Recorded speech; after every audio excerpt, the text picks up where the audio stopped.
My name is Bob Wobena. I'm one of the co-chairs of the Capitol Lake Improvement Protection Association, or CLIPA for short. First, thank you all for coming and sharing with us this evening to start our community discussion about how the planning for the urban watershed might unfold. Capitol Lake is a center part of that, but it's really much broader than just Capitol Lake. It's the whole urban watershed. We consider it from the Henderson Bridge over the Deschutes all the way down to Priest Point Park is really the urban watershed, because that's all those activities are going on. So you'll be hearing about some of that all this evening. There is our agenda is up there by the front entrance there. Basically, we're going to have formal presentations from 5 individuals between now and about until 7:45, so like 45 minutes of presentations. We're then going to break and basically have a poster display, so you can go to the posters, because the speakers will be speaking about many of the posters that are on the walls. And obviously when you do PowerPoints and such, you go through things faster than you would like, and you don't fully understand it. So this will give you a chance to ask the author of some of those presentations specific questions, look at more details, take a break to the restroom if you so need to. And then we'll reconvene again at about 8:15, and then we will have a panel discussion of the 5 speakers. Basically, we have a guest speaker, which is from DES, and then a couple of additional of our professionals that will be at the front desk as well to answer questions. A couple of initial assignments for you. Those of you, the restrooms are just down the hall and around to the corner to the left in case you need to use that. We will be handing out small 3 or 5 cards during the presentations. If you have a question for the speaker or one of the speakers, please list those questions on the 3 or 5 cards, and then during the break we will assemble them and arrange them in a way so that we can look for duplications and make sure that we get the messages to the appropriate speaker to answer those questions. Every single question that is submitted to us in writing on a card will be answered in writing. We're going to put the questions and the answers on our website for the next 2 to 3 weeks. So every question you ask us will be answered on our website.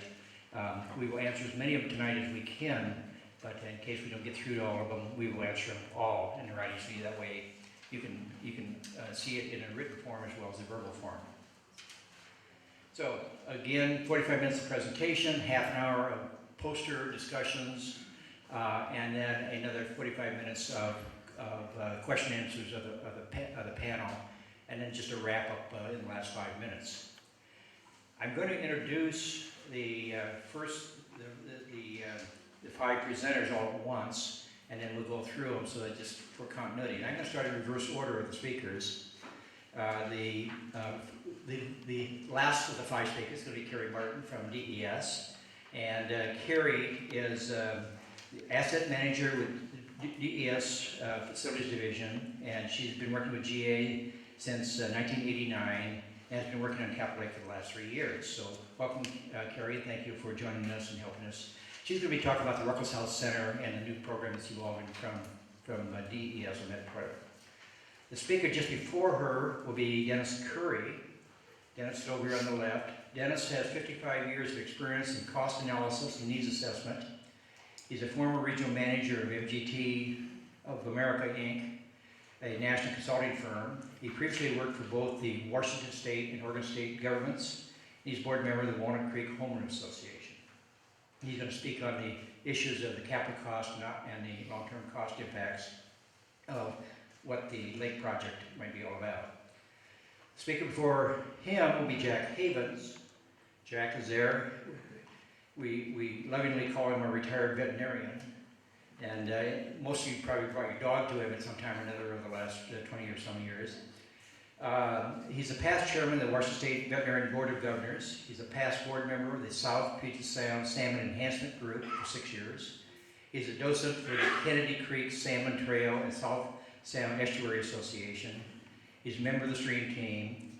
He's a fly fisherman. He only attends half our meetings because he's off fly fishing all the time. An advocate of the catch and release, and he likes hiking and photography.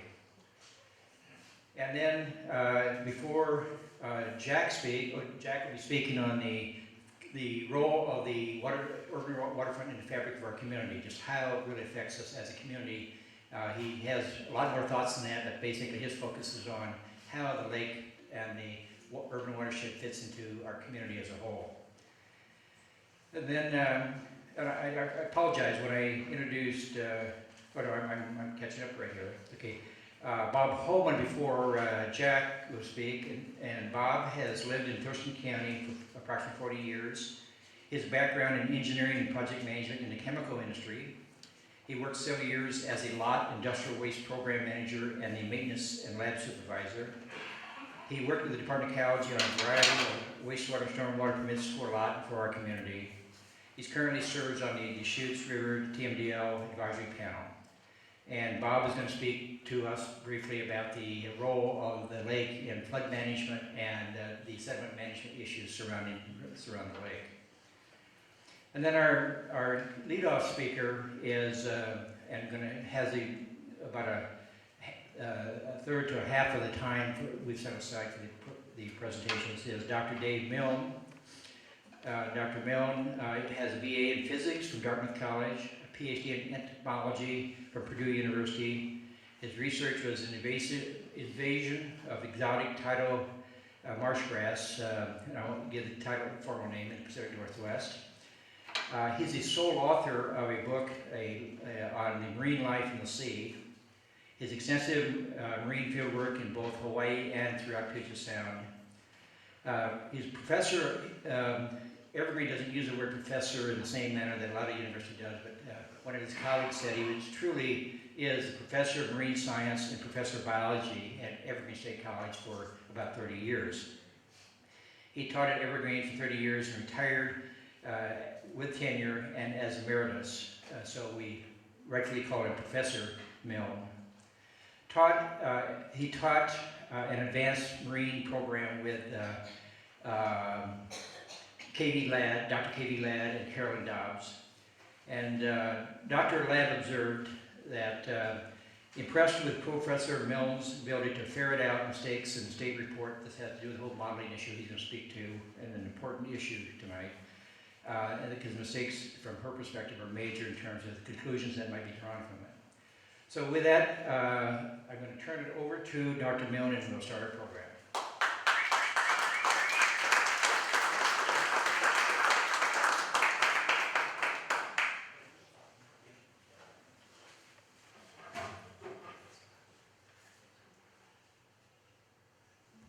Hi, everybody. Thanks for being here. Thank you, Bob. Thank you, panel members. I was asked by the Capitol Lake Improvement Association to look into some perceptions pertaining to Capitol Lake. And the perceptions were that Capitol Lake is sick and Capitol Lake is having a negative impact on Puget Sound. And I did investigate this, and in fact, it's not true. Both of those claims are very mistaken, or perceptions, I should say, are very mistaken. As I would like to kind of share with you tonight. So here's our topic for tonight: Capitol Lake and the Deschutes River, great waters, great partners. And here's a couple of take-home messages right off the top. One is that the lake protects the health of Bud Inlet, and two is that the river protects the health of Capitol Lake. Okay, next slide, please. Here's what we'll be looking at. And I have to say, this is the first time I've seen this on the screen. Somebody has touched it up and made it much more colorful and pretty than I could do. Anyway, nutrients and oxygen, keys to water quality. We'll talk about the negative effects of nutrient overloads on lakes, and what I say about lakes also applies to estuaries. Capitol Lake protects Bud Inlet from nutrient overloads from the Deschutes River, and Capitol Lake is our community's powerful water quality ally. Next one, please. Okay, we'll start with nutrients and oxygen. I've kind of burst in the middle on this topic sometimes in the past, and people have asked, well, why do we talk about these topics? One, oxygen is the key to healthy water, and nutrients to oxygen. And here's how they're connected. Here's water. If nutrients get into it, they are taken up by plants, familiar plants, phytoplankton, small plant cells, algae, and in the process of taking up the nutrients, the plants grow bigger and they generate oxygen. So that's the connection between nutrients and oxygen. And by nutrients I mean nitrogen, nitrogen nutrients, and phosphorus, mainly. And as an aside, nitrogen is typically the nutrient that is in short supply in salt water, and that's why we are kind of looking at it tonight. Phosphorus is typically the nutrient that's in short supply in fresh water. Okay, next one please.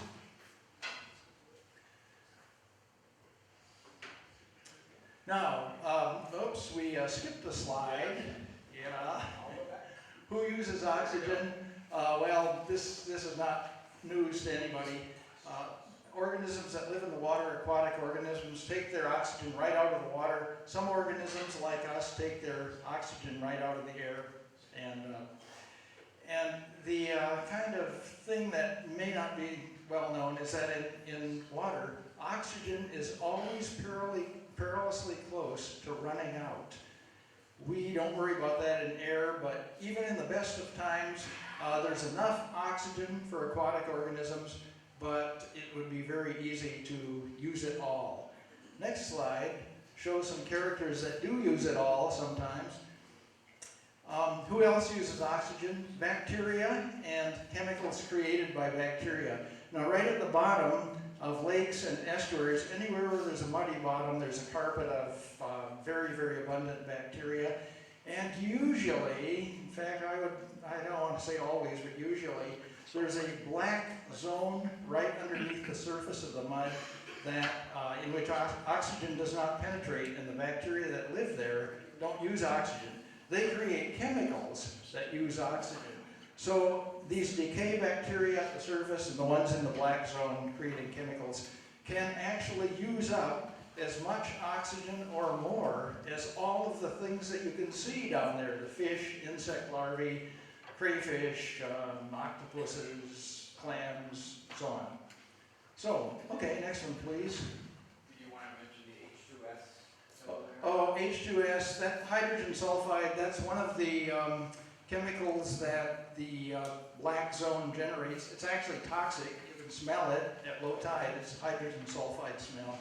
And in fact, the black zone is not just a theoretical concept. There it is. Dig down an inch or so into the mud, and you find it. Okay, so now let's go on here, please. Next one, please. Okay, the oxygen nutrient overload story in a nutshell, and what it means for lakes. Well, we're talking about lakes because we're talking about Capitol Lake, but I should say that this is the same story that applies to estuaries. Estuaries are a little more complicated, but essentially the principle is the same. Well, here we have somebody applying fertilizer to their lawn. The nitrogen gets into the lake, the nutrients get into the lake, and they are taken up by algae at the surface, and the algae create a tremendous amount of oxygen.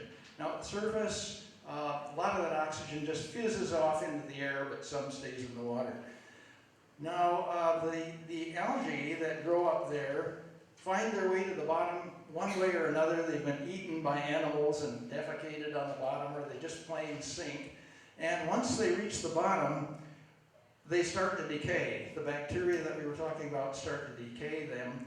And if there is a nutrient overload, there can be an algae overload at the bottom, or a material overload, and the bacteria decaying them can use up all of the oxygen and create a pond, essentially, of water that has no oxygen in it at all in the bottom of the lake. That is actually called a dead zone, and we'll come back to that. It is a dead zone. Fish can't live in it, clams can't live in it, anything that gets out of there. Now you can't tell from the surface that there's a dead zone in your lake. You can go swimming, you can go fishing, everything looks fine, the water at the surface is healthy, but if there's a nutrient overload going on, there will be a dead zone forming in the lake. Now, do we have this going on in Thurston County? Well, we do. Every lake that the county health department, I guess, monitors, has a dead zone in it. Next slide shows it. With one exception. The one exception is Capitol Lake. This is on the poster over here, so is the diagram we just looked at, so you can go over and study it when you take a break. This shows the names of lakes: Black Lake, Deep Lake, Hicks Lake, Lawrence, Long, Pattison, St. Clair, Summit, Ward. Down here is Capitol Lake in 2011, Capitol Lake in 2005. These are the months of the growing season: May, June, July, and so on over to October. Now this is the deepest water in the lake. This is the bottom water. And all of those lakes have a dead zone in them during the summer. The black indicates the months when the dead zone is there. Where you see red, the oxygen is getting low and it's stressful. Where you see blue, everything's fine. There's enough oxygen and that's healthy water. You'll notice every single lake has got a dead zone. For some of the lakes, St. Clair, Ward Lake, the dead zone is there the entire summer long. Capitol Lake does not. Never runs out of oxygen at the bottom. And there's some data missing in 2011, so here we see the same records for 2005, and there's never a time when Capitol Lake runs out of oxygen at the bottom. So let's look at the next one, please. Now, why is that? Well, the Deschutes River prevents it. The Deschutes River comes roaring over these falls and then goes over another one down the river a ways, and it supercharges itself with oxygen. It just absolutely aerates itself. And immediately after it reaches Capitol Lake, it's saturated with oxygen. And the next one shows what happens next. This is on the poster also. I don't know if you can see these arrows, but when the Deschutes River, immediately after going over these falls, goes into Capitol Lake, if the river is colder than the lake, it will flow to the bottom and flow along the bottom. So it is delivering a high charge of oxygen to bottom water, which in every other lake is being just depleted of its oxygen by bacteria. So in that regard, in terms of oxygen levels at the bottom, Capitol Lake is the healthiest lake in Thurston County. Next one, please. Now, there's a lot of different things that contribute to water quality. We don't have time to look at them all. Coliform bacteria, phosphorus, clarity, invasive species, all sorts of things. But this one shows, essentially what I want the take-home message from this slide is, in those other regards, besides oxygen, Capitol Lake is no better, no worse than the other lakes. It's just kind of typical lake. This shows the blue bars here, starting in year 2000 and going up to year 2013, show the counts of fecal coliform bacteria in Capitol Lake. And the red line over here is how high those counts need to be in order to close the lake for swimming. Well, you can see those counts are not even halfway to the standard for closing the lake for swimming. The red bars show the same data for Black Lake. It's not easy to find data on these, but that one I found, and I was helped to find, I should say. And Capitol Lake's pretty typical lake compared to all of them. In the 80s, this number here is 50. In the 80s, the coliform counts in Capitol Lake were kind of out here, over 200. And at the time, that was really the right thing to do, was to close the lake. The lake was very unhealthy, but we made tremendous progress cleaning it up. Okay, next one. Let's, what are we doing here? 8 minutes. Okay. There's that. Next one, please. Now, the Deschutes River carries more nutrient nitrogen toward Puget Sound than almost any other natural stream or watershed or river around all of South Puget Sound. And by almost, I mean it's in second place very, very close behind the Nisqually River, which is in first place. And I should say, if that nitrogen overload reached Bud Inlet, there is a possibility that it would cause a dead zone there. And as we speak, the Mississippi River is carrying a huge load of nutrients into the Gulf of Mexico, and as we speak, a dead zone is forming there that's bigger than the state of Connecticut. It happens every year. That's nutrient overload caused by a nutrient overloaded river going into saltwater. So anyway, fortunately, the Deschutes River enters Capitol Lake, and Capitol Lake intercepts and captures half to 90% of the nutrient load that the Deschutes River is carrying. Next one, please. Freshwater plants are the answer. Well, what was the question? The question is, how does the lake capture the nitrogen? And it's the plants that capture it. They take it up. It's an essential nutrient. They use it for growth and take it out of the water. And in the course of a typical summer, they prevent about 25 tons of nutrient nitrogen from going into Bud Inlet. Now, this is not 25 tons of fertilizer. This is 25 tons of the active ingredient of fertilizer. So this is a stupendous amount of protection that the lake is giving Bud Inlet. Next one, please. In this one here, we start along this axis here, we start at January and go all the way over to December. And the lengths of the blue bars, I hope you can see them. This is on the poster. You can go over and take a look at it. The lengths of the blue bars show the amount of nutrient nitrogen in the water of the Deschutes River where it enters Capitol Lake throughout the year. So it's up here and kind of drops some during the summer and starts going up again as the next winter comes along. The lengths of the red bars show the amount of nutrient nitrogen in the water leaving Capitol Lake and going into Bud Inlet. So you can see in the winter the red bars are about as long as the blue bars, but when April comes along and the growth of the plants starts to kick in, they immediately start taking a huge amount of nitrogen out of the water and capturing it.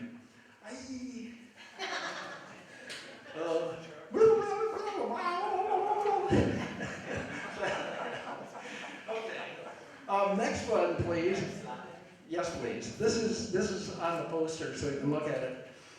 This gives you some idea, another way of looking at the same thing. The length of this bar is the amount of nutrient nitrogen that the Deschutes River discharges carries in a day. And over here is the amount that gets out after the river has gone through Capitol Lake.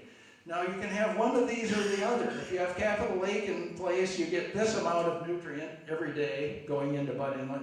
If you take away the lake, then you get this amount of nutrient going into the inlet every day. Okay, next one, please. Next one, we compare it with, how does this compare with our lot plant? Well, here's the graph that we were just looking at. Here's the same thing for the lot plant. Here is the amount, and this is for September 2007, I should say. This is the amount that the lot plant puts out per day when its nitrogen recovery apparatus is turned off. And this is the amount that it puts out when its nitrogen recovery apparatus is turned on. So you can have one of those two choices. You can save some money by turning off the apparatus, and this amount of nitrogen will go into the sound. If you turn the apparatus on, this amount will go through.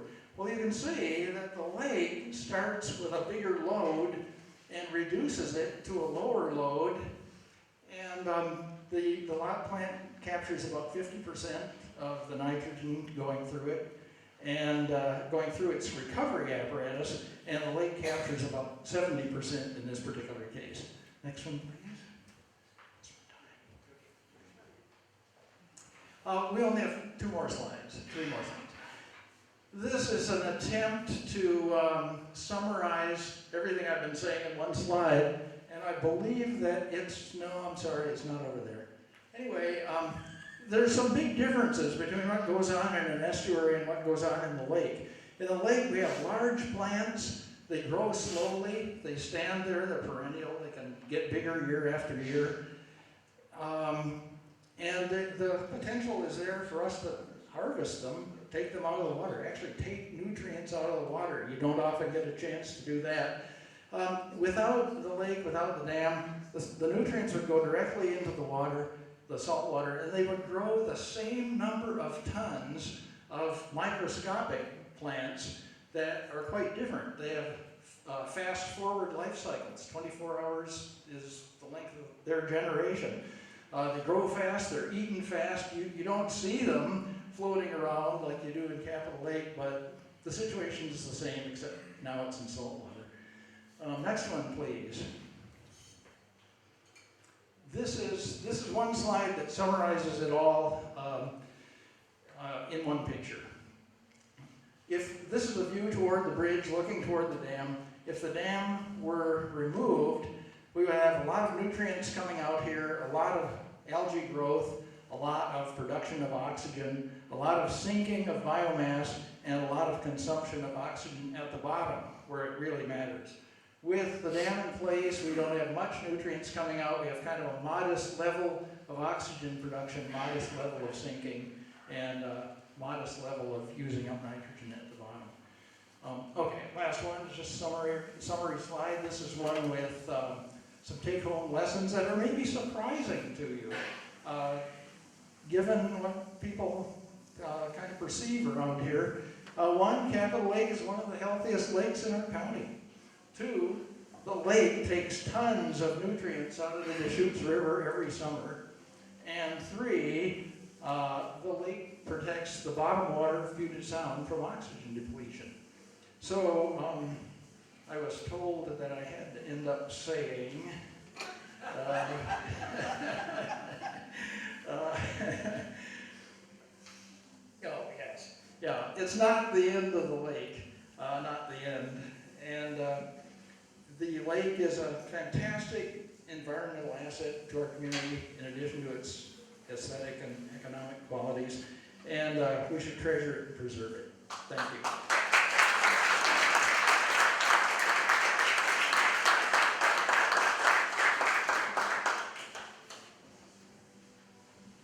Thank you, Professor Mill.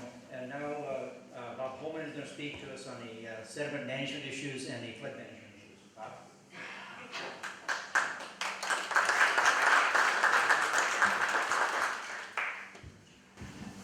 That's going to be a tough act to follow.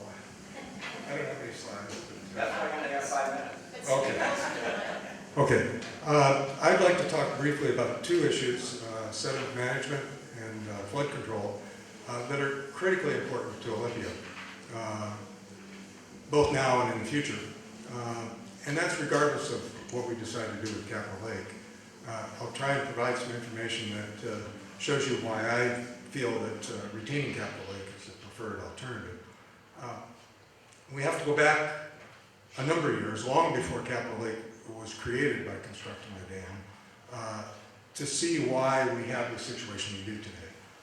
Our city leaders at that time, they developed Olympia in ways that have proven to impact us now and well into the future. When they made the decision to fill in portions of Lower Butt Inlet and then construct the downtown area in this part of the recovered area at essentially sea level and at the end of a sediment-laden stream, they created a situation that requires us to deal with those consequences as part of life in Olympia. In other words, the issues we're dealing with today shouldn't be unexpected. They're not one-time issues, and continuing to ignore the development of management plans to address these issues just isn't sustainable, and in fact, it's irresponsible. I'd like to give you a couple facts about the Deschutes sediment loading. Every year, about 35,000 cubic yards of sediment comes from the upper watershed down to Capitol Lake and the lower Bud Inlet. Most of that sediment comes in the wintertime during storm events. It comes in surges or pulses. The other fact that's important, considering the volume of sediment that's entered Capitol Lake and Bud Inlet, is the last time that Capitol Lake was dredged was 1986, so it's been a few years. Now, what does that mean for us in the future? Well, typically, sediment pulses like this can be handled by creating a sediment trap.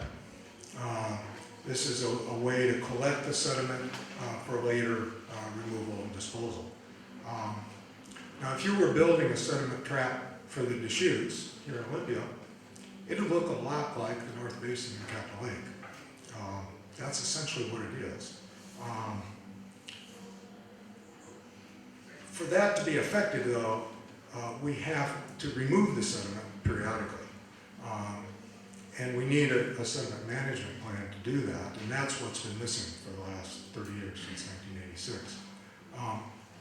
Now, the question is, why is using Capitol Lake as a sediment trap more preferable than simply eliminating the dam and also portions of the isthmus and letting the sediment pulse in the lower Bud Inlet? There are a couple of good reasons. First is cost.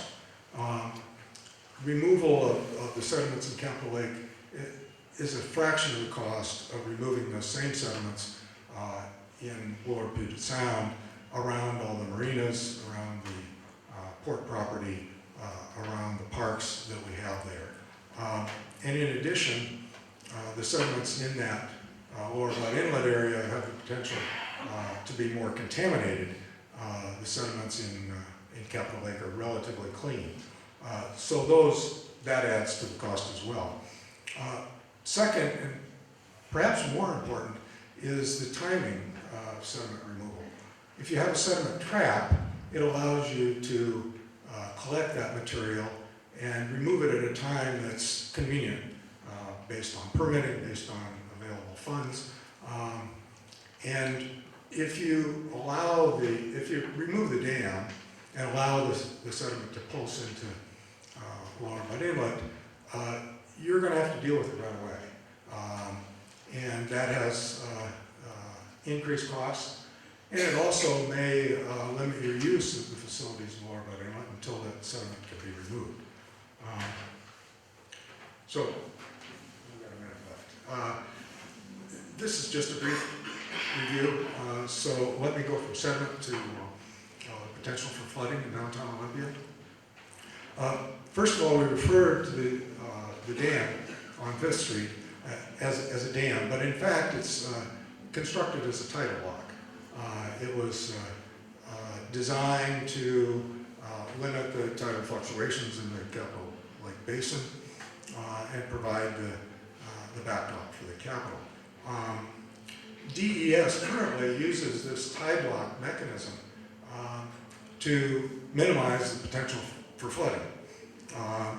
And the flooding occurs when you have a storm event in the upper watershed and a high flow in the Deschutes, combined with a high tide, which backs up the water and causes the level in Capitol Lake to overflow into the downtown. And for those of you who've been around for a while, you can remember when that used to be a fairly regular phenomenon with sandbags down around Water Street. What DES does now is, in anticipation of those kinds of events in the wintertime, they proactively lower the level in Capitol Lake. And by lowering the level, it provides time for the water to fill back in before or during the time of highest tides. Just to give you a sense of that, if you drop the level 2 feet, that with a typical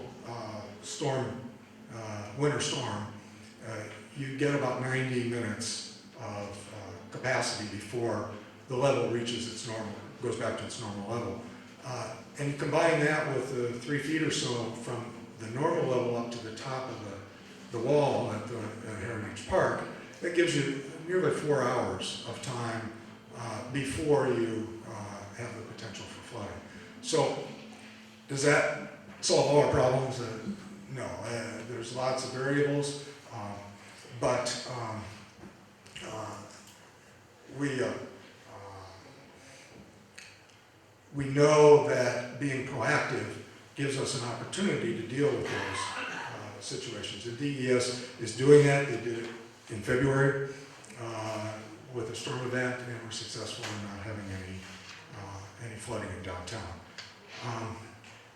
Just one final point.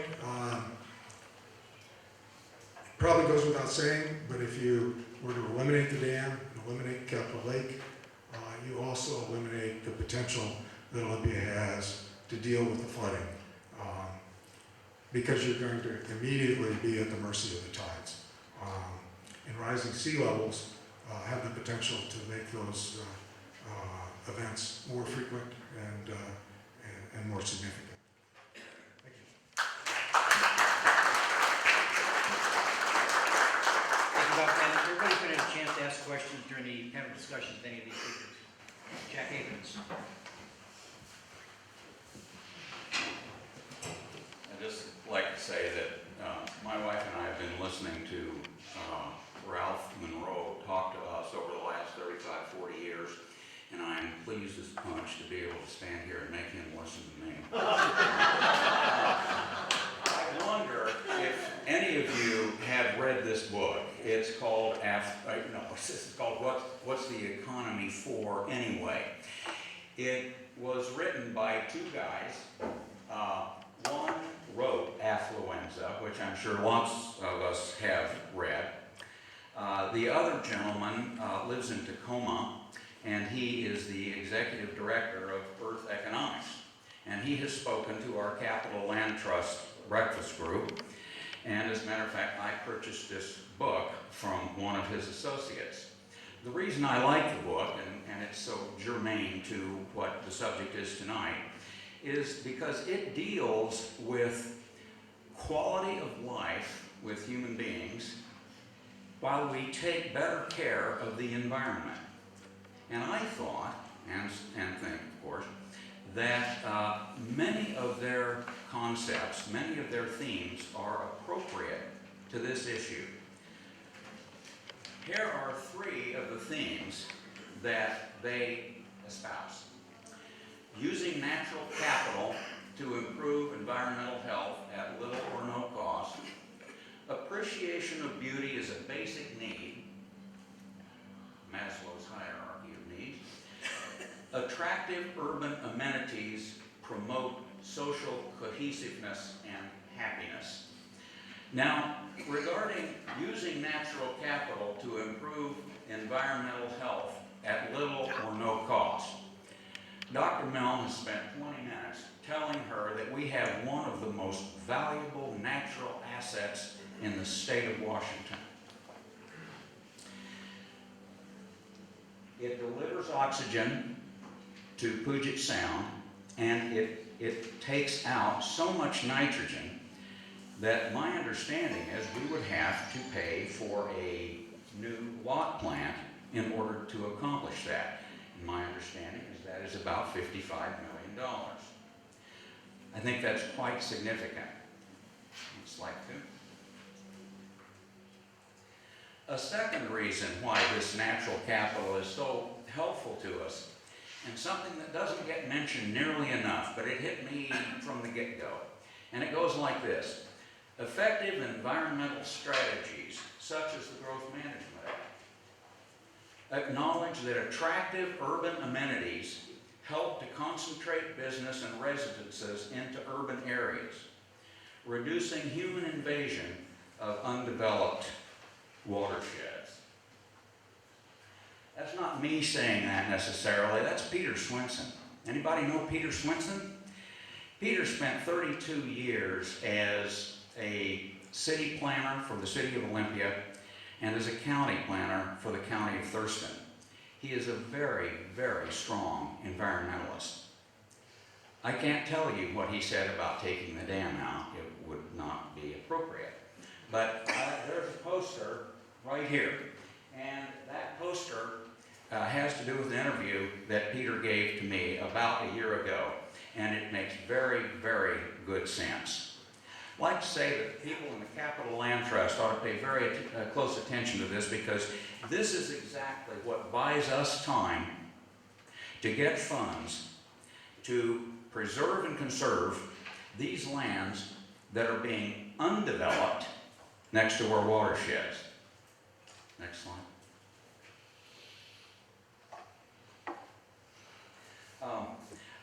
The appreciation of beauty is a basic need. They make this point very strongly as Maslow. Anybody ever hear of Maslow's hierarchy? I know you have, Bar. My goodness, that's all you talk about.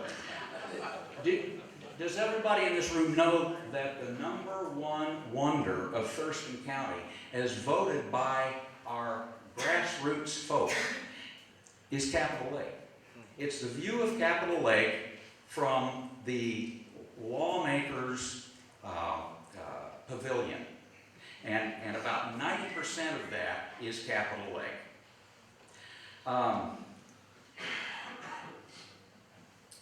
Next slide. Another beauty of Capitol Lake, which I actually find much more beautiful, is captured in this statement from the Capitol Lake Alternatives Analysis public document in June of 2009. The freshwater or lake alternatives would represent a higher diversity of birds, fish, and invertebrates in the project area, that's Capitol Lake Basin, because two distinct habitats, freshwater and estuarine, that's in Butt Inlet, would continue to exist. I call it the birds, bats, and bugs concept. Right here, I have listed a list of waterfowl and raptors, and these species would, for the most part, be quite adversely affected if we take our dam out, and I'm not real pleased with that. Do we know that there is a group called eBird, and Capitol Lake is an eBird hotspot, which is nationally recognized as a place to go see lots and lots of birds, particularly waterfowl. I would hate to lose that. Okay. And this guy again. Lastly, attractive urban amenities promote social cohesiveness and happiness. Are there any Danes? Anybody of Danish extraction here? Really? Okay. Well, year after year, the Danes are judged by survey to be the happiest people on earth. And the authors of this book, yeah, we could go into that. The authors believe that it is not a coincidence that in Copenhagen and other urban areas in Denmark, there is extremely high use of public spaces, high number of attractive urban amenities. They socialize and they exercise. I'm not making it. Just think of our farmers market, Central Park in New York, or just pick your favorite amenity, and you can sense how valuable they are. So I'd like to wrap it up with a totally profound statement that I thought of. And it goes like this. I think it's the most meaningful statement I can come up with, or two statements. Capitol Lake is a basin strategy which is unrivaled in satisfying both environmental and human needs. We would be wise to recognize this uncommon benefit, mutual benefit, and embrace it. There you go.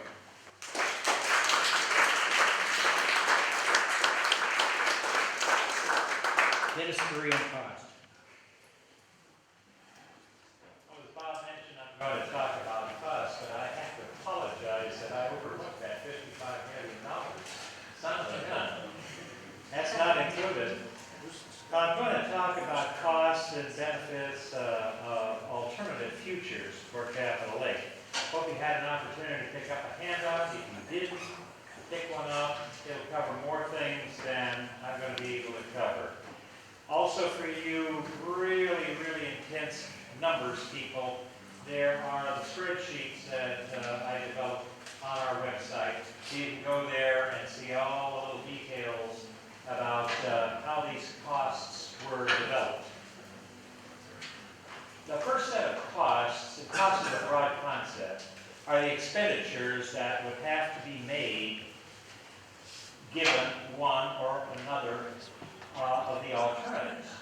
This is the amount that the state, the federal government, the city, the county, private interests would have to come up with in order to accomplish a project. Somebody's going to have to pay. Under any alternative, somebody's going to have to pay. Right now we're putting it off, but somebody is going to have to pay, and it's like the old saying, pay me now or pay me later, the cost's going to go up.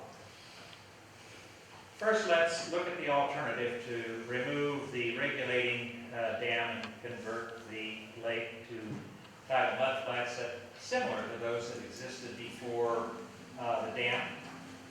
This proposal is not a full estuary restoration. It is an engineered estuary because so many things have happened since that occurred, including the construction of Deschutes Parkway, Marathon Park, Heritage Park, fish ladders, fish rearing, a whole lot of things. So it's not a natural restoration. The cost estimates are based on the study done by Moffitt and Nichol for plant. They are adjusted in only one way. The simple bridge that they proposed has been replaced in our estimate by a bridge similar to those that spans 4th Avenue. It's unlikely that anybody's going to want a freeway type bridge next to a very nice ornamental bridge. The costs of just working within the boundaries of Capitol Lake, and this is what Plant just looked at. They didn't look at any other costs in the inlet. Come to $181 million. And that is simply an extrapolation of the Plant data using their cost adjustment factors. The additional cost of $77 million is the amount necessary to dredge Bud Inlet in the immediate aftermath of removing the dam.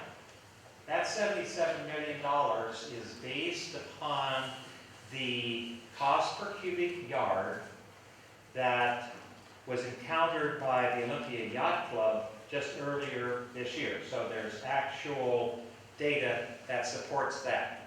These costs have been moved forward somewhat in terms of time, because it's very misleading to talk about the costs in terms of present day costs, because we don't spend them in the present day. We spend them 10, 12, 15, 20 years from now.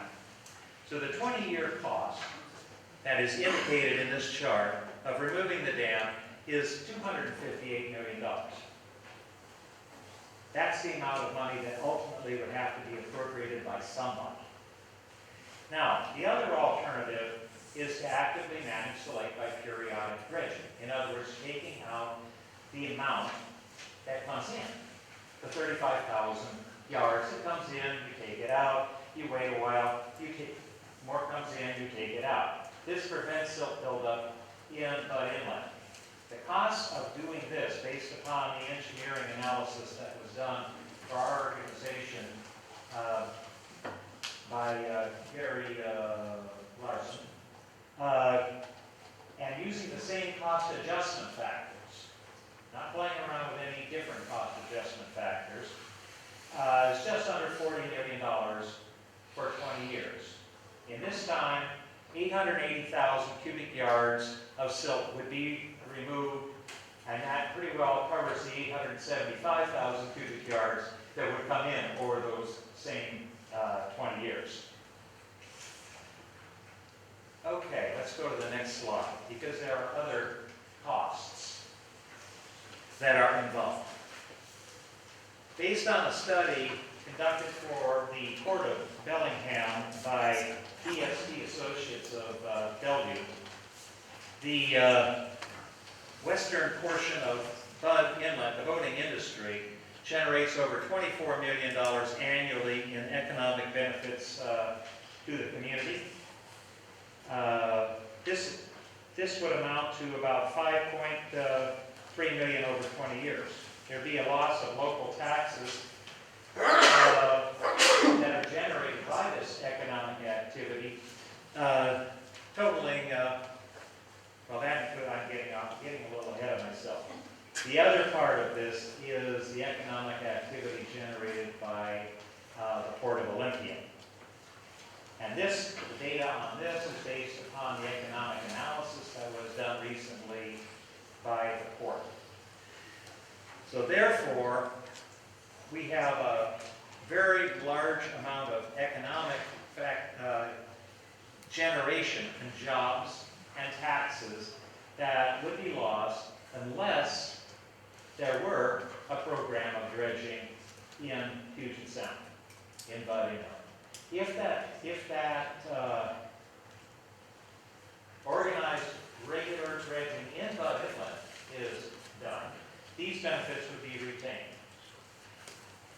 Under the Capital Lake alternative, there's no need to worry about that type of dredging in Bud Inlet. These benefits will be retained. Now, Jack mentioned a number of environmental and aesthetic factors. Many of these, including Percival Landing, Marathon Park, Heritage Park, Westgate Park, will be either degraded or essentially will just change the water view to a mud view. As you can see on the map over there, it says mud flats at low tide. That existed in the 1890s before the city dredged all of that. That is what would ultimately happen if there is no dredging in Bud Inlet. To take no action, which is the other alternative, and I think the one that is more or less being observed right now, taking no action, is totally unacceptable. I think everybody would agree that that is not acceptable. It's clear that the alternative that offers the most benefits for the lowest cost is to actively manage the lake and act as soon as possible. Thank you.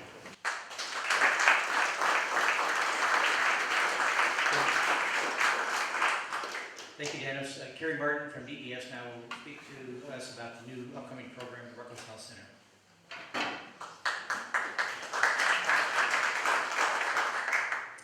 Thank you for giving us the opportunity to be here to pass this information on and to let you know what we've been working on at Enterprise Services. Enterprise Services has contracted with the William D. Ruckles House Center for a situation assessment. The Ruckles House Center, for those of you who may not be aware of the group, they're a joint effort between the University of Washington and WSU, and they were really formed to assist communities with difficult public policy issues. Their mission is to help public, private, tribal, nonprofit, and other community leaders to build consensus and to try to resolve conflicts through collaborative decision making. So what we've asked the center to do is to conduct a situation assessment to determine the most productive means of addressing the issues around Capitol Lake Basin and its future management. Some of the logistics, the assessment will include interviewing 50 people, and what they're looking at is to get a broad representation of the various perspectives in the community from people who are involved, people who care about the basin. This includes getting the parties' visions, their priorities, and to come up with the relevant issues that need to be considered for management of the basin. The assessment will result in a report with key findings and a recommendation about the prospects for a follow-up collaborative process, which is how Ruckles House, how their process works. And so I think it's important for everyone to remember that this first step that we'll be taking over the next 6 months is strictly a situation assessment. It's not a recommendation, it's not a solution for long-term management. It's looking at, on giving us some recommendations on how we go about that. The Ruckles House Center is a neutral third party. We have contracted with them, but the center will independently determine who they're going to interview and what questions they're going to ask. They've started doing that background work now. We've given them our stakeholder list. I've brought the contact information, so if anyone would like to contact them, that's very appropriate. Roughly July, probably later in the month through October, they'll be conducting their interviews. They'll initially identify around 30 people. They'll do that first stage of interviews, and then through that interview process, they'll take recommendations for probably another 20 people to interview. The final report will be due back to us in December. The recommendations of that report will then inform DES and ultimately the legislature on what is required for further funding, what they recommend, if they think the community is ready for a collaborative process to help move this forward. DES's director, Chris Liu, sent out a letter introducing the Ruckles House process earlier this week and went out to our stakeholder list. If you haven't gotten a chance to see it, there are handouts over here. There's copies of the letter. It's also on our website, so you can pull it up there. It includes the Ruckles House project manager. His name is Chris Page, and it's got his email and phone information if you would like to get a hold of him. So that's what I have to share where we are right now. Thank you. Thanks, Gary. Okay, we're going to take a 20-minute break. And during this break, first of all, if you're going to have questions for the panel, we would like you to write them on the card. The cards are handed out. You can ask as many questions as you would like. As I mentioned before, we will try to answer most of the questions, or all the questions tonight if we can. If we can't answer them all tonight, they will all be answered in writing on our website within the next 3 to 4 weeks. So we're taking the break now. The panel people will be near their topics on the wall, so you can look at the specifics of it. And there's coffee over there for you to take a sip of that, and then we will reconvene at 20 after and go into the question and answer part of the panel discussion. Thank you.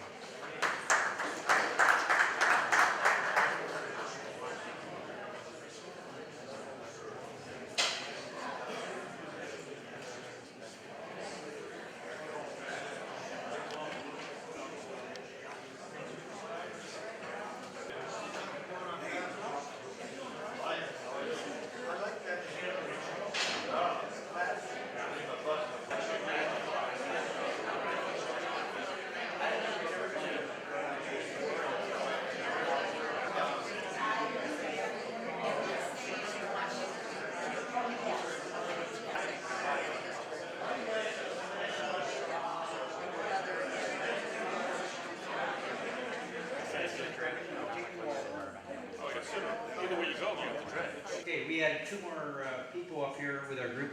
I'm going to introduce the other speakers. Alan Miller, here at the end, is a member of our panel. He's a principal attorney for ATM law offices, background in natural resources, water law, and legislation, former assistant general with the Ecology Division, former deputy prosecuting attorney, chief of the land use and environmental section, adjunct professor at Seattle University, and president of North Capitol Campus Heritage Park Development Association. And then Jenny Stern. Jenny is a licensed geologist and hydrogeologist with over 25 years experience on the ground and surface waters. BS from Western Washington University, MS or Masters from Evergreen, worked for U.S. Forest Service, Department of Ecology, and now works for the Department of Health, Watershed, and Riparian and Resource Management of water supply and groundwater modeling. And she also worked in the Florida Everglades on water resource related issues, as well as throughout the Pacific Northwest here. currently works with Department of Health, drinking water and public health issues. Long time, all these have been long-time members of the community.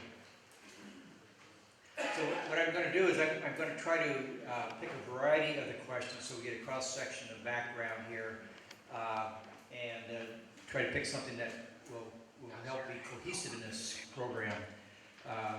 And then, as I mentioned before, all the questions will be repeated and answered in writing on our website in the next 3 to 4 weeks. So no question will go unanswered in the program. I'm going to start out real easy. The question here is, why have we not dredged Capitol Lake? I'm gonna have Alan. Why don't you take that one? Here's. We haven't dredged it since 1986, just because there has been no appropriation of money from the legislature and to do that. It's basically been at a standstill and just filling up with silt. Okay. What we've asked the speakers to do is to try to give like a 15-second to 30-second type response so we can get as many answers in as possible. And again, we will answer every one of them in writing.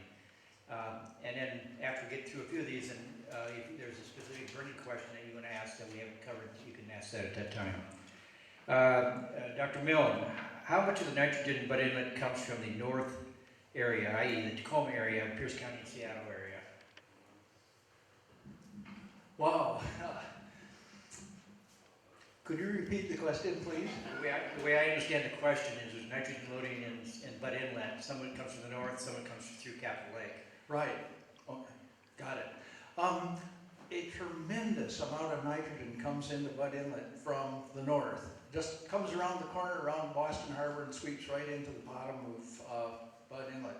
And that nitrogen rises to the surface of Bud Inlet all the way down until it reaches the dam. And that is a natural source, actually. Most of that nitrogen comes from the Pacific Ocean. Now there are some huge wastewater treatment plants to the north in Seattle, and there's one at Chambers Creek, which is gigantic compared to our lot plant. Does anybody know 100 times the output?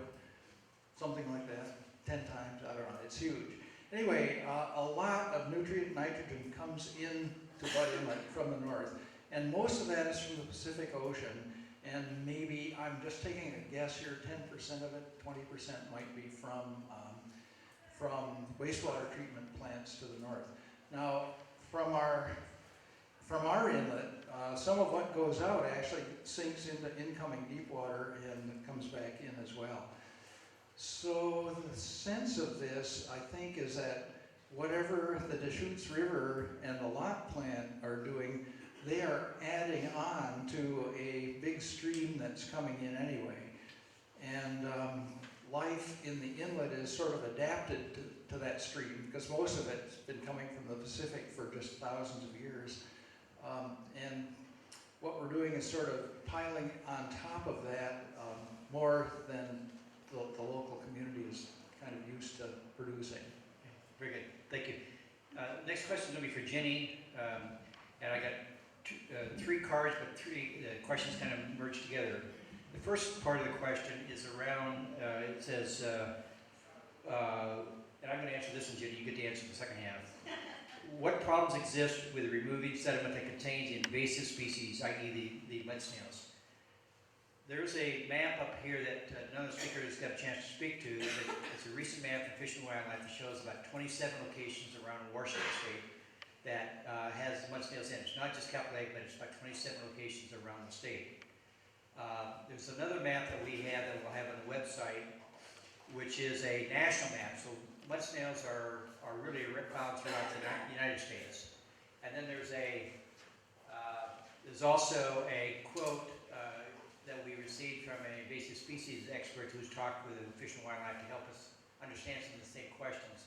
And he spoke to the issue of the fact that the mud snail, although it's a problem, isn't as much of a crisis as has been suggested. That doesn't mean it doesn't need to be managed, but it needs to be managed regardless. When dredging is going to take place, a management program has to come about. But currently, Capitol Lake is the only place in western Washington that's closed to keep the people out from where the mud snail is located. The others are all managed in a different manner. So the other related question, because it's tied to this, is how, Jenny, this is for you, how will keep pollutants in Capitol Lake how will keeping pollutants in Capitol Lake help open the area to public access? And then related to that is, if Capitol Lake is basically healthy, why have people become ill when they swim in it? And another question here is, when can we swim again in Capitol Lake? So those are the related questions. Well, I'm gonna start by saying, sorry. First of all, the work in the, sorry, I wasn't there far enough, okay. The work in the lake has been done by Thurston County Environmental Health Services, so I've been using their data to look at what they've got. And while there have been contaminants identified in the sediments in Capitol Lake, there has not been levels that are thought to be at public health risk from that standpoint. Over the years, though, there were a number of outfalls, stormwater outfalls that went from the city into the lake, and that was a potential, that has always been a potential source of contamination, and the county is, over time, improving that by improving stormwater retention. That's probably why we see some of the improvements in water quality. One of the other problems that occur are bacterial contamination, which is one of the main threats that have come from public access in the lake. In the historical time when fecal coliform and things like that were higher, it had to do with the swimming area is a part of the lake that's filled in and it doesn't circulate well. So natural circulation that would move water in and out has been lost in that area. And so only with a managed lake option would you see that kind of circulation be able to be restored and potentially see recreational opportunities again return safely to the area. The lake was closed in early 2000s by the county because they identified potential threats that they could not feel they could adequately manage proactively. They did acknowledge that the sediments weren't high, the contaminants in the sediment weren't high enough to close the lake, but there were potential for spills, uncontrolled runoff, and biological contaminations. And if they can't manage it safely, they didn't want people in the lake. And that was the proactive, that's a good public health policy. Under a lake management plan, if they have an active lake management, you could again see water quality improvement, management of risks, and recreation occurring back in the lake again. And I'll answer any other questions a little bit later. Okay, thank you, Jenny. This is a question for Dennis Curry. What's, I'm trying to forget to read the writing here. It's the initial comparison, the initial dredging cost versus the maintenance cost. So you had some big numbers up there. So what are this related to, the initial capital cost versus the ongoing maintenance and dredging costs, if I understand the question properly? Is that, okay, let me think. I don't have the detail with me, but based upon my recollection, the cost of dam removal includes dredging 487,000 cubic yards from the lake. And if my memory serves me correctly, that would be somewhat over $20 million to dredge that 487,000 cubic yards. That would be the initial dredge. The subsequent dredge I did speak to, and that, based upon the yacht club experience, would total $77 million. Am I responsive enough? Or Bob, you want to add to that? Yeah, just one comment about that. If you remove the dam, you've got a buildup of sediments in Capitol Lake that has to be somehow dealt with.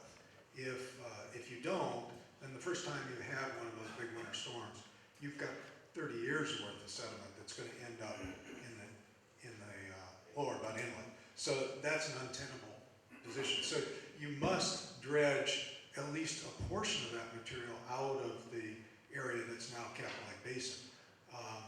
And it is literally 30 years worth, and that's why you have a large cost associated with that. The CLAMP study predicted that the 10-year sediment level into Bud Inlet is about 6.5 feet of sediment. So in other words, if you had 10 years worth of sediment going into lower Bud Inlet, you can look at about 6.5 feet of sediment. So think about that around Personal Landing, around the boat basins and in the port. It's just untenable that you would be able to allow that volume of material to enter. So I think that's the reason why you need to do that pre-dredge before any dam removal project can What take about place. to leave it in? Don't you have to do some sediment? Don't you have to dredge if you leave the dam in? Yeah, if you leave it in, you also have to dredge. That's what the At some question's point, about. you have to catch up with the sediments. Yes, if that was the nature of your question, Yes. what my figures are based upon are dredging out 880,000 cubic yards to take into, to compensate for the 875,000 cubic yards that are flowing in. Those, the costs of that, there's a, let me just take a look if you don't mind, bear with me here. I've got some figures.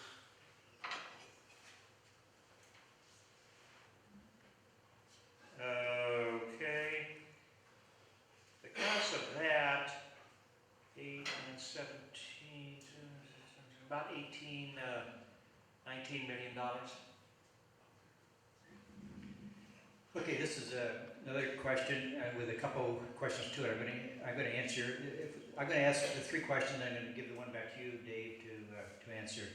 First question on this card is the carbon loading not the true cause of depressed DO in Bud Inlet, nitrogen being the first in line of cause effects? Second question is, where is your report that's promised for many months without action?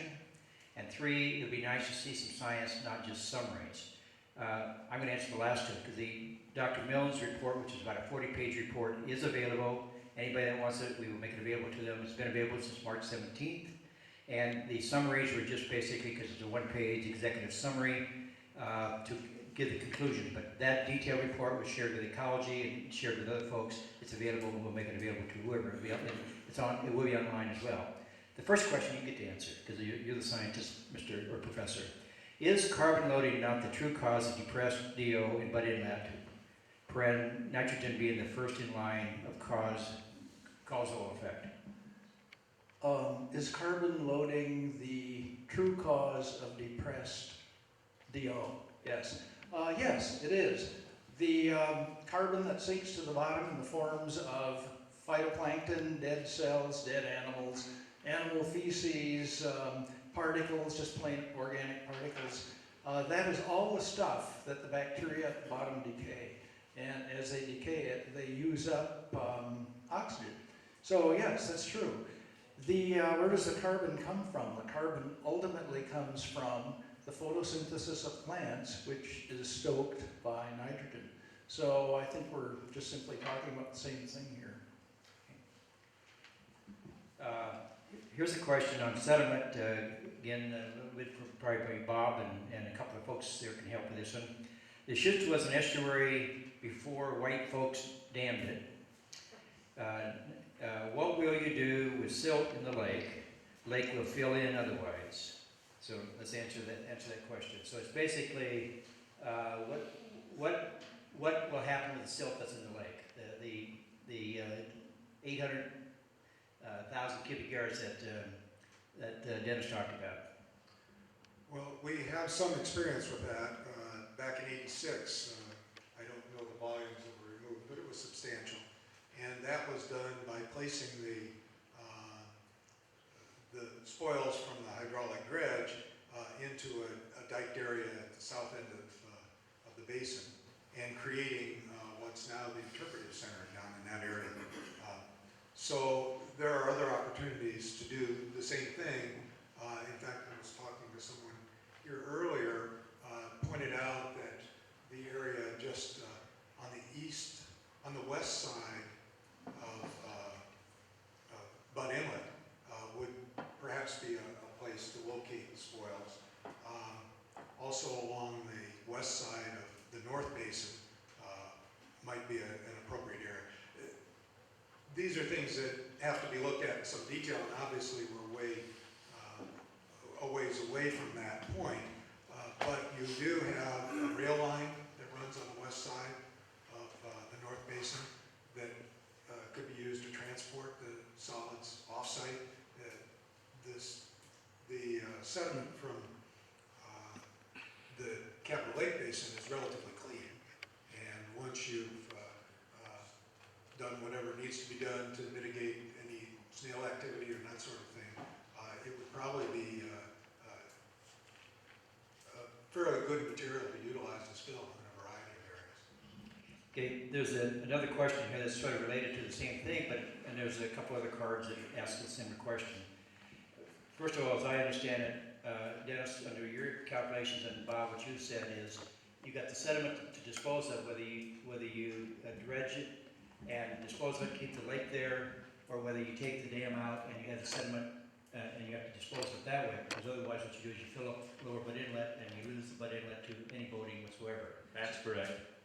So And the cost of extracting, I think as Bob pointed out, the cost of extracting it from saltwater are very, very high relative to the cost of extracting it from the lake basin. okay, a related question from this person who prepared these questions went on to say, Olympia Yacht Club and the port are against dam removal. They are extravagant resource users. They do not pay their fair share. And then there's another one related to the question about what about the private marinas paying their fair share? One of the questions that CLIPA dealt with on this question early on, because we kept hearing this, that the port really just wants to state, in fact, when we asked the city of Olympia what their position is, they said, well, it's the state's the lead. So basically, state, get your purse out because you're responsible for everything. But we all pay taxes, so we all pay the bill. But we asked the port commissioners specifically, what is your role and support of this? They said they will participate financially in the program because they have to dredge one way or the other regardless anyway. So they are on written record of supporting a sediment management program that they will financially participate in. The Yacht Club just spent a little over $1 million dredging earlier this spring, and they dredged also in the mid-1980s. The other private marinas dredged in the mid-1980s. All the marinas pay DNR substantial dollars every year as part of this being used as a marina. So there's financial participation going on from all the people on that side of the question. And, you know, which is the right answer, that's really what the Reconcile Center is going to help us sort through. So the port's on record and supporting financially and otherwise to do their fair share. Private marinas are also and have been doing that, but they are in position to lead that. That has to be led either by the state or the city of Olympia. Okay. Here's a question. I think it's a combination of Jack and Dave. What does your plan do to address the toxic runoff, the #1 problem within Puget Sound? So, for you, Dave, I think more the question is how does toxic runoff affect the health of the lake and your report? And I think, Jack, because of your background in fisheries, you could maybe address that question from your perspective. Well, yeah, let me just start off here. I believe that both plans, the plan to keep the dam in and the plan to take the dam out, are lacking in a substantive plan to reduce toxins that go into Puget Sound. Toxic infiltration in Puget Sound is its #1 problem.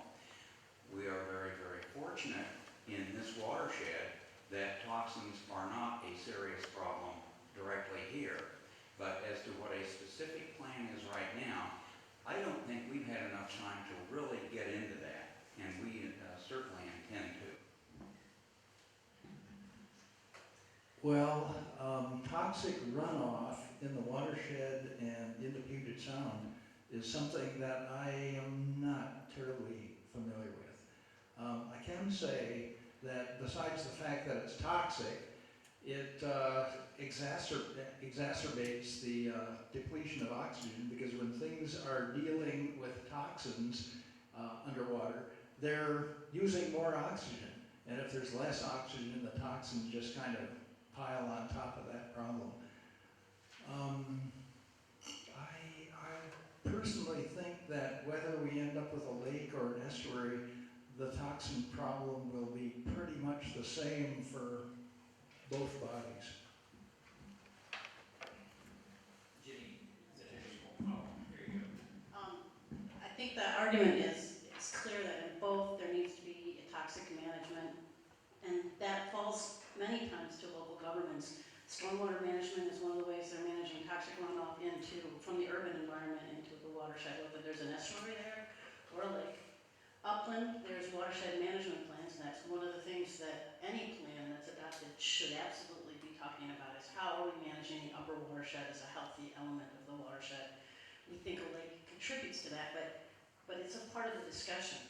Department of Ecology has a fairly aggressive program at looking at contaminants within the bay and cleaning up existing sites that may be long-term sources of contamination.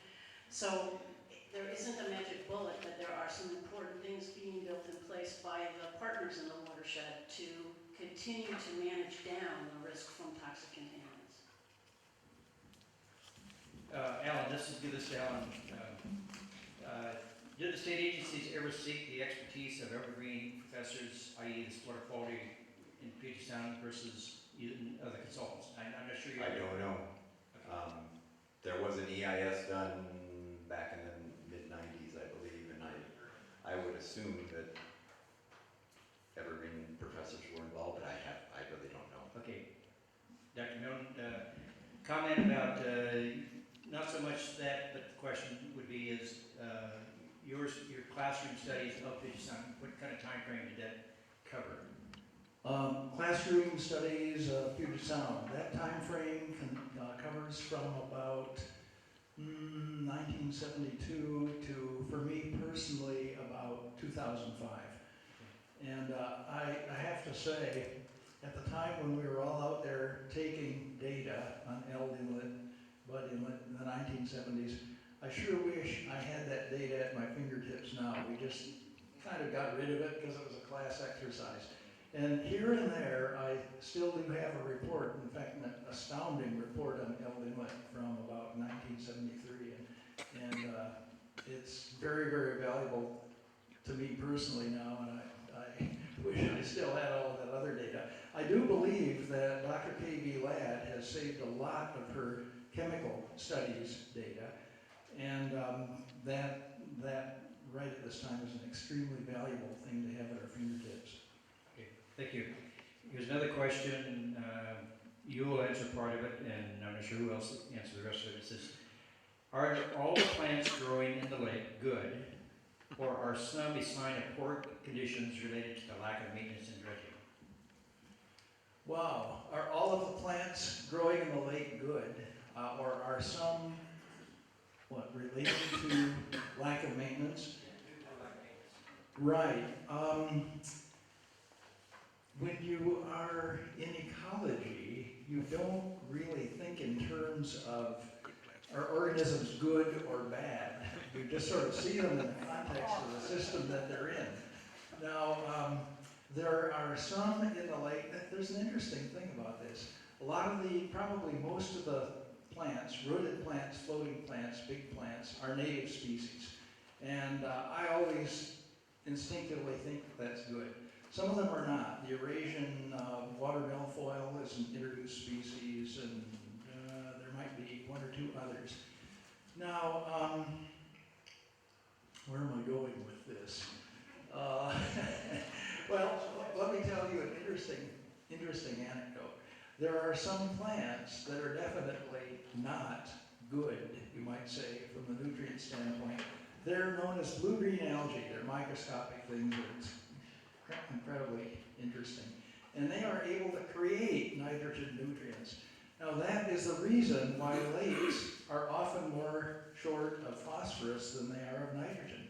They've got blue-green algae in them. The blue-green algae are creating nitrogen nutrients like gangbusters, And the plants have all of that they can use, but they can't get enough phosphorus. Phosphorus is limiting in lakes.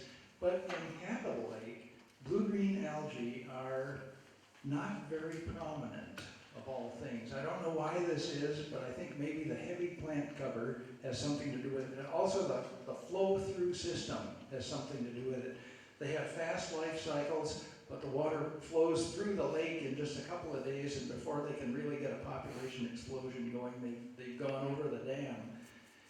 And there have been times in the past when the plants have been treated with herbicides to try to kill the water milfoil, and darned if the next couple of days the blue-green algae don't make just a fantastic outburst of growth. And as soon as the big plants recover, the blue-green algae drop off again. So Capitol Lake is not plagued with blue-green algae. So I guess I've been talking about good and bad plants. So Jack, that one for you. Wouldn't freshwater estuarine habitats continue to exist without the dam? Wouldn't freshwater habitats? In other words, asked it differently. Will the freshwater estuarine habitat continue to exist without the dam? In other words, the interface between freshwater and... Let Jenny answer. Well, and I have one quick comment. I think the essence of the question that you were asking Dave about whether the state was utilizing the services of our local experts at Evergreen, I think that's a very good question. We paid a lot of money to have people answer questions regarding this issue, and we had excellent answers right at our doorstep. And I don't know that we'd be here today if we utilized people like Dave originally. This is my hydrologist hat. There will be, if you have a normal estuary system, you have a river coming down into a saltwater tidal area, there will be an estuary freshwater saltwater interface that moves. But it will likely be much farther up, closer to the lower falls, and will be more isolated by the geography, and the lower portion will be much more brackish. So in any time a saltwater interfaces with a river, you're going to have both kinds of environments. It's the nature of how big it is, where it is, and how they interact. In the lake setting, you have a much bigger zone of estuary, tidal, and freshwater interface. Although this isn't my field, one of the things that the people who are concerned with Western Washington's largest bat population are terribly afraid of losing Capitol Lake, because this is the area where the brown bats, the female brown bats and their young feed every summer. And they estimate that that colony, the Woodard Bay bat colony, will be decimated if the dam is removed. Okay, I have another question here. Dr. Milne, you must have stepped on someone's toes here. So, would you advocate damming other estuaries in order to improve water quality in Puget Sound? that's a good question, and the answer is yes. Now, I would never advocate damming something like Hammersley Inlet, because the river that goes into it is extremely clean. It's extremely low in nitrogen.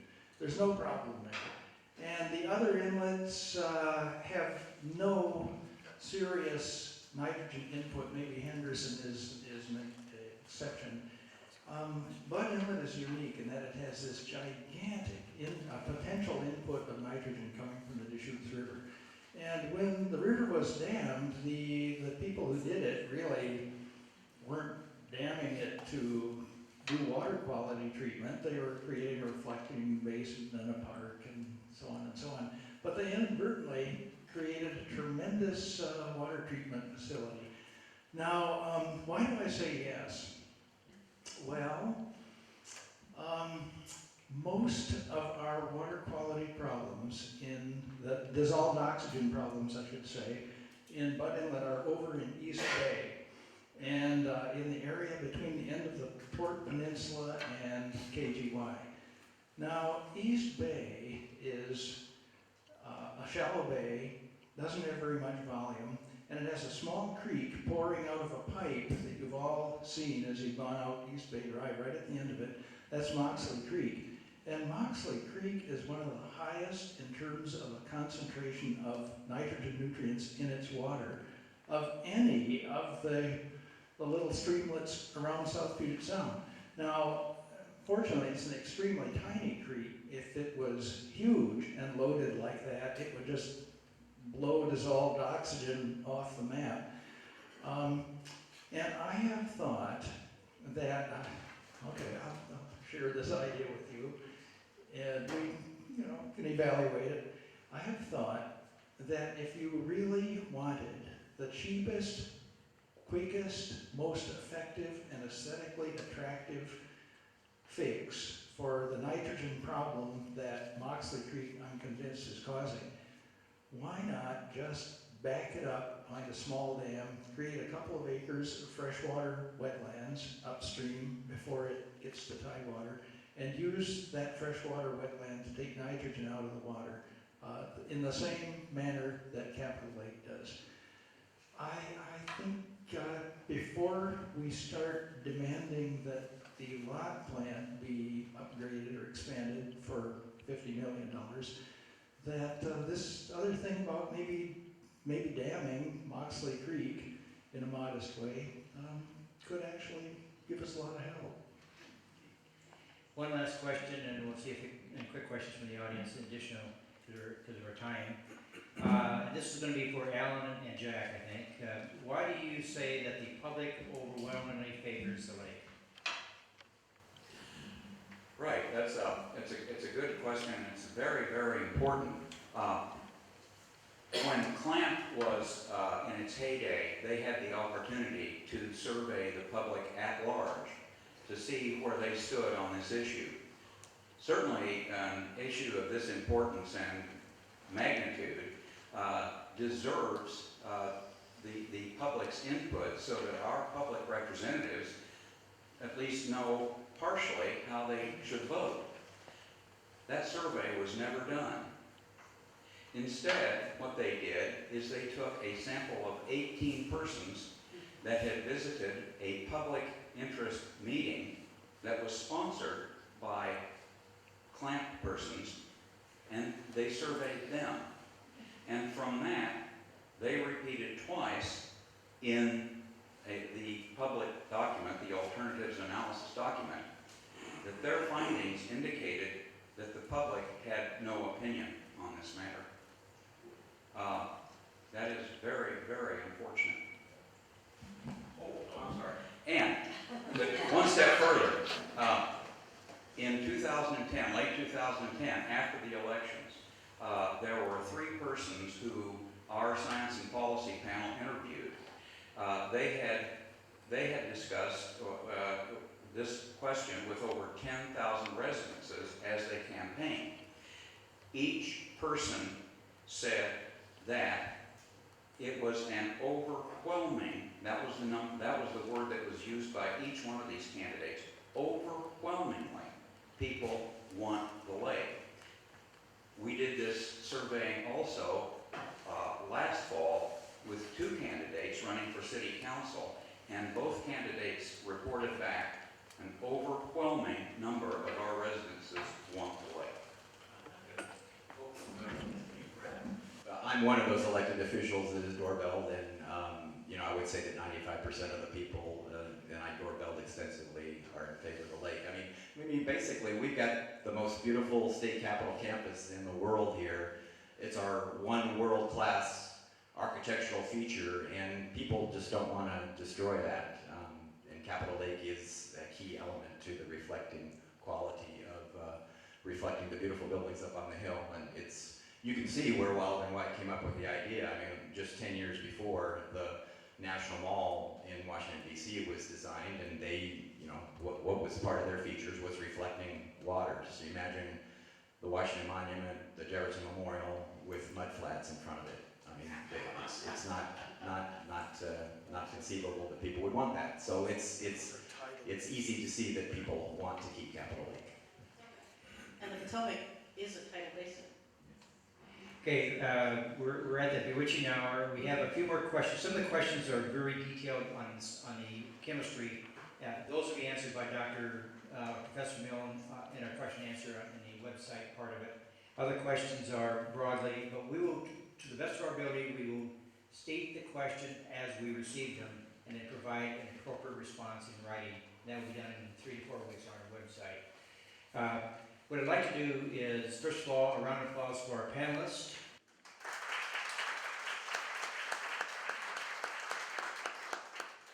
The CLIPA board and the science policy panel have been working for 6 years on this. It's 100% pro bono. The monies that we collect go for printing costs, and that's all. Everything else has been donated by the professionals that are involved in this from many years of experience. What's migrated to where we are tonight and where we are in the process, we've been asking our elected officials for community discussion on this issue for the last 2 years, and we have not been able to get anybody to step forward and sponsor that. So that's why we sponsored this tonight, is to start the dialogue.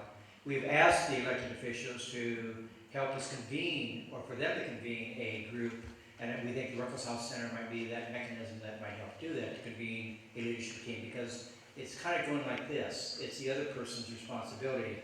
But hopefully tonight we shared with you some of the facts that it's, if we keep delaying it, the cost is there. What the CLIPA board is recommending now is for us to start to look at the urban waterfront from the Henderson Bridge, where it crosses the Deschutes River, to the Priest Point Park area. So it covers everything that we're talking about. Treat that as an urban park, essentially, an urban waterfront, and manage it and plan it together. All the cities, the county, the state, and the nonprofit organizations, so that it's not one, it's a process that basically sorts out the priorities and involves the community in a constructive, positive way to recommend some solutions, instead of the adversarial kind of things that have gone on. Some of the questions tonight were the kind of adversarial type of questions that have been going on now for the last 3, 4, 5 years. That's not constructive. We want to turn this into a constructive process that we all sit down at the table, but we need some elected official leadership. So going home tonight, we ask you to talk to your local, state, and federal elected officials and ask them to help bring about some pressure. To our good friend Kerry Martin, who has got the Ruckelshaus House Center to manage that process, but basically bring about that leadership, and so that we focus on this in a very constructive way, take the best knowledge as we have, figure out what the right solution is, and start implementing that, whatever that solution is. So with that, thank you for your time and attention, and you can go up and ask questions of people if we missed something that really bring in.